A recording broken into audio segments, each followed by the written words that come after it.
Since I'm not really feeling well pa, parang I texted my aesthetic clinic, magsosona ako para magpawis kasi hindi ako makapag-gym.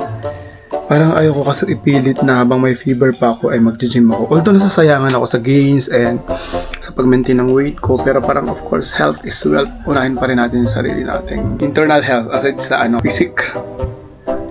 Dahil nga yun, gusto ko magpawis pero ayoko muna mag-workout dahil ayoko i-sacrifice yung recovery ko. Medyo may konti pa akong fever, so pupunta ako sa sauna doon sa aesthetic clinic. Yung parang yung parang nakahiga ka na nagsusona.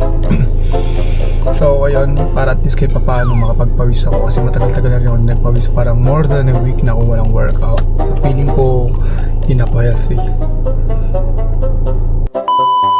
So lulutuhin na tayo.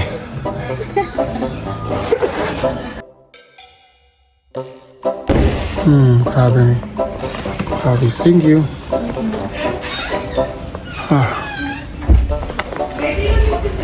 Siomai.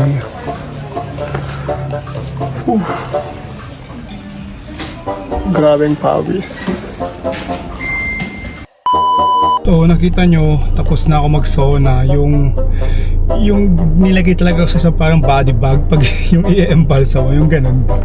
So anyway, it took me 45 minutes for that para mag-sweat out kasi feeling ko nung tinangkaso ako ng buong week hindi ako nakapag-gym, diba? So feeling ko tumaba na ako, and at the same time gusto ko magpawis na hindi muna napapagod.